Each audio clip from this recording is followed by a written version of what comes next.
Porque si limito la cuestión de confianza facultativa y elimino la cuestión de confianza obligatoria, las posibilidades de una disolución constitucional del Congreso se reducen considerablemente.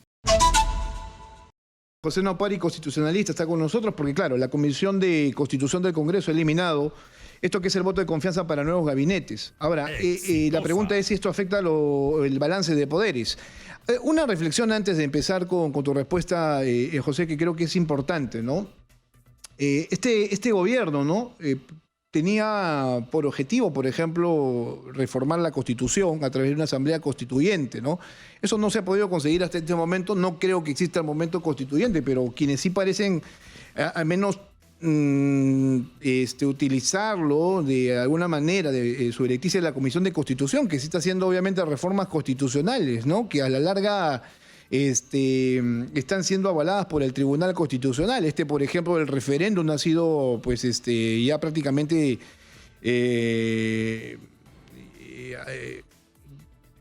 afianzado, ¿no? Con esta decisión que hemos visto a lo largo de estos días, ¿no? Además, creo que el saliente premier Héctor Velar lo decía: no pudimos hacer cuestión de confianza porque, claro, ya se había definido esto en el Tribunal Constitucional. Bueno, veamos, ¿se está afectando o no el tema del balance de poderes con estas decisiones que está tomando la Comisión de Constitución y luego el Pleno del Congreso de la República? Particularmente creo que el problema pasa porque no se está reformando completo. Es decir, en un régimen presidencialista, efectivamente no debiera haber cuestión de confianza obligatoria, que es la que se propone la Comisión de Constitución con el dictamen aprobado ayer, suprimir. Sin embargo, hemos visto que ya la 31355, que justamente ha sido confirmada su validez por el Tribunal Constitucional, viene limitando la cuestión de confianza facultativa. Pero si vemos el otro lado de la balanza, es decir, se está regulando o se está, digamos, estableciendo límites a la moción de censura, no. Se están planteando límites a la vacancia presidencial por incapacidad moral específicamente, no. Se está reduciendo, reconociendo, limitando, reinterpretando la suspensión de la figura presidencial, no. Más bien, a su vez, tenemos normas con rango de ley que proponen condicionar o establecer mayores requisitos para ministros y viceministros. A ver, sí, pero entiendo yo que estos últimos días, ¿no? A propósito de que se exigía la renuncia del presidente de la República por lo que está demostrando, sí se presentaron algunos proyectos, por ejemplo, de reforma de algunos artículos de la Constitución. Uno de los más mentados era el 117, ¿no? Y este era un proyecto impulsado por el Partido Morado, que entiendo yo ha emitido un comunicado en las últimas horas retirando justamente estas iniciativas, ¿no? Que apuntaban a cambiar justamente la forma o los argumentos de salida del presidente de la República, ¿no? ¿no? Porque ellos consideraban que tenía que ahí estar un argumento relacionado, por ejemplo, con la Comisión de Actos de Corrupción. Claro, bueno, respecto al 117 habría que hacer una distinción a propósito que ayer también se ha impulsado a nivel de la Subcomisión de Cuestiones Constitucionales una acusación constitucional contra el presidente.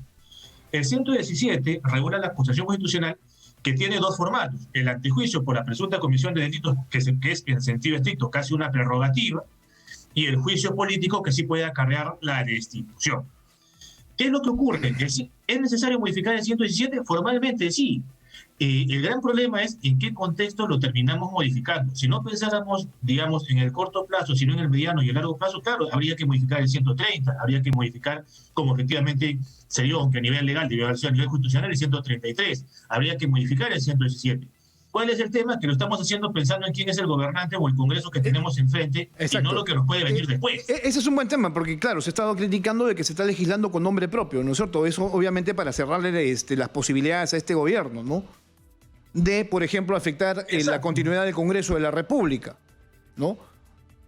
Claro, porque si limito la cuestión de confianza facultativa y elimino la cuestión de confianza obligatoria, las posibilidades de una disolución constitucional del Congreso se reducen considerablemente. Claro, se dice, sin Congreso no hay democracia, sí, pero sin Poder Ejecutivo elegido democráticamente también.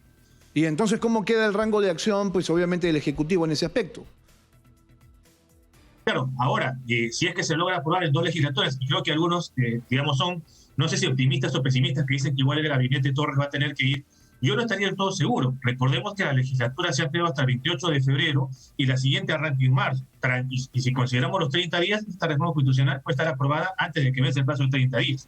En ese orden de ideas, ciertamente el Ejecutivo se queda con un margen muy acotado para plantear cuestiones de confianza facultativas. Ahora, lo cierto es que, nuevamente, si no pensamos en quién tenemos al frente, sea Congreso o sea Ejecutivo, el responsable de la ejecución de políticas públicas debiera ser el Ejecutivo. En principio no tendría por qué ir a tocarle la puerta al Congreso para validar sus decisiones, salvo cuando hablemos de proyectos de ley, eventualmente, ¿no? O políticas públicas transversales. Pero en realidad no tendría por qué ir ni siquiera a tocarle la puerta a una cuestión de confianza facultativa. Claro, porque claro, aquí lo que queda claro es que cada poder del Estado tiene sus propias competencias, ¿no es cierto? Ahora, entonces, ¿cómo queda el tema de la presentación? Ahí sí creo que deberíamos hacer un poco de orientación al público, ¿no? Porque claro, se hablan de normas técnicas, ¿no? De control político, pero entonces habría que decirle a la gente, ¿no? ¿Qué pasa ahora, no? Si antes se hablaba mucho del voto de confianza cuando iba a un gabinete a exponer, entonces ¿cómo queda eso, no? Queda simplemente en una mera exposición.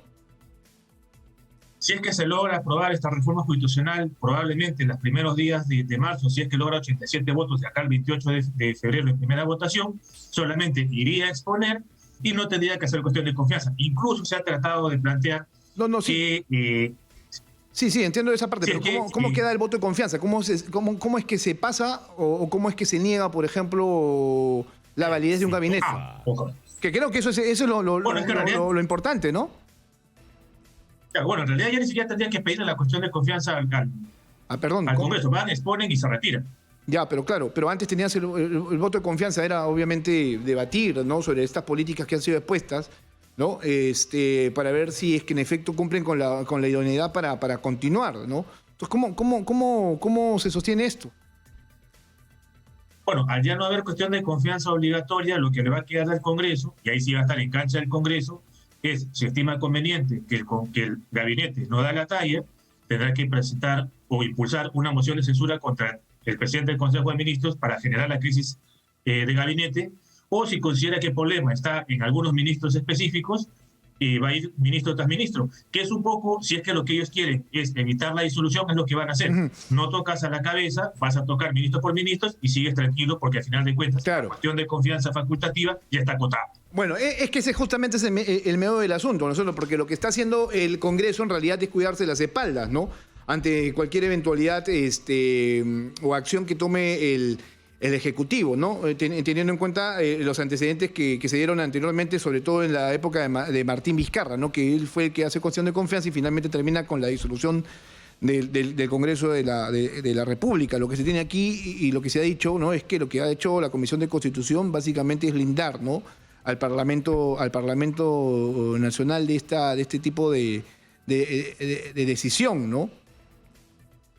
Claro, ahí lo que habría que recordar, porque se ha dicho mucho, que el Poder Ejecutivo ha impulsado la supresión del voto de confianza obligatorio con el proyecto de ley 474/2021-CERP. Totalmente de acuerdo. Pero en ese mismo proyecto de ley también justamente proponía reemplazar la vacancia por incapacidad moral permanente por una vacancia por incapacidad mental. Y eso no se está tocando. Exitoso. Nuevamente, necesitamos reformas de ambos lados de la mesa, no solamente de un lado de la mesa. Pero si por un lado tenemos a una representante titular de un poder público del Estado como el Congreso, que el fin de semana pasado consideraba como una de las principales leyes justamente la defensa de su fuero, la defensa del Parlamento, difícilmente, probablemente podamos encontrar de acá a un futuro cercano normas que ya no piensen en la defensa del fuero, sino que piensen en la defensa del principio de equilibrio de poderes, que implica también autolimitar o en cierta medida reforzar la figura del Poder Ejecutivo también. Claro, no, bueno, eso lo he escuchado también, ¿no? Que el Congreso lo que está apuntando es hacer un sistema parlamentario, ¿no? O sea, nosotros tenemos un sistema presidencialista, ¿no? O sea, eso es parte de lo que es nuestra historia, ¿no? Entonces no podríamos tampoco darle todas las capacidades al Congreso, sino cómo es que hacemos control en ese contexto también. Claro, ahora, lo cierto es que en realidad la eliminación de la cuestión de confianza obligatoria en abstracto, digamos, sobre el papel, fortalece un régimen presidencial. Pero creo que en realidad no se está pensando en fortalecer el régimen presidencial, sino más bien en reducir el número de posibilidades que puede tener el Ejecutivo para disolver el Congreso, pero no estamos viendo la reducción de posibilidades que puede tener el Congreso de vacar a un presidente, o eventualmente de censurar, incluso por hechos anteriores a la designación al cargo de ministro, a un miembro de gabinete, porque recordemos que la censura es atribuirle responsabilidad política a un ministro. Claro, pero va a tener responsabilidad política por algo que hice antes de ser ministro, formalmente no debiera. Pero, por ejemplo, eso no se está acotando. Entiendo yo que el Ejecutivo también envió una contrapropuesta, ¿no es cierto?, a esto que ha definido la Comisión de Constitución, que era incluso mucho más real y además mucho más sensata, porque claro, tocaba a ambos poderes del Estado, pero esto no se ha dado, o sea, esto finalmente no ha encontrado ningún tipo de, ni siquiera de evaluación, no se ha tocado el tema para absolutamente nada, o yo me estoy equivocando. Bueno, lo que ocurre es que se ha mencionado, tanto el martes, que el proyecto de dictamen creó el cuarto intermedio, como ayer, que se aprobó el dictamen, se ha mencionado justamente el proyecto de ley 474 que se presentó cuando la primera ministra era la doctora Vázquez Chuquilín. Sin embargo, como usted bien lo menciona, se está cogiendo el extremo que propone eliminar la cuestión de confianza obligatoria, y a nivel de argumento también se utilizaba la propuesta de modificar el artículo 133 de la Constitución en términos muy similares a lo que quedó plasmado en el 31355, pero no se dice que ese mismo proyecto de ley propone justamente modificar cuestiones relacionadas a la vacancia presidencial. Recordemos que respecto a este proyecto de ley 474 fue efectivamente el entonces ministro Aníbal Torres, ahora primer ministro, y la primera ministra a presentarse en la sesión de la Comisión de Constitución, pero se está cogiendo solamente una parte de ese proyecto de ley, cuando en realidad debiéramos regular las relaciones entre el Ejecutivo y el Congreso vistas de una dimensión de igualdad, no las relaciones entre Ejecutivo y Legislativo vistas de cómo evito que me disuelvan, porque ambas son expresiones de la democracia representativa. Ahora Patricia Juárez ha dicho, ¿no? Y cito aquí, esta medida servirá de gran ayuda a la estabilidad política que necesita el país, fomentando canales de comunicación y de coordinación más productivos entre el Poder Ejecutivo y el Poder Legislativo. No, aquí obviamente hay un tema de fondo, ¿no? Que es, como tú lo señalas claramente, de defenderse y evitar cualquier tipo de disolución por parte del Ejecutivo, ¿no? Tanto así que a quienes defienden al actual Ejecutivo, que es presidido por Pedro Castillo, señalan que esto es allanar el camino a un golpe, ¿no? Bueno, no sé si propiamente hablando de allanar el camino a un golpe con esta reforma específica. El tema es que mientras sigamos teniendo abierta la vacancia presidencial por incapacidad moral y eventualmente abrimos la puerta de antejuicio y juicio político, cosa que en abstracto debiera, o sea, modificando el 117, y a su vez elimino la cuestión de confianza obligatoria y limito la cuestión de confianza facultativa, efectivamente estoy creando la cancha. Esta reforma aislada, en abstracto, fortalece el sistema presidencial, sí, ni siquiera el diálogo, porque simplemente voy, expongo y simplemente yo me hago cargo de mi política pública y no pasa nada. El Congreso fiscalizará. Pero el tema es que sobre pretexto o bajo el argumento de ese control político que efectivamente es inherente a la función congresal por el 102 de la Constitución, podría terminar yendo a una vacancia presidencial y si tuviera una reforma del 117 a un antejuicio político o a un juicio político. Y ahí hay una pequeña acotación, maestro, disculpe que tome este tiempo, es que se dice que por juicio político uno puede ser destituido e inhabilitado por la mayoría simple de los congresistas, y en realidad para destituir por juicio político es 2/3 del número de congresistas, no es mayoría simple. Bien, José, muchas gracias por estar con nosotros.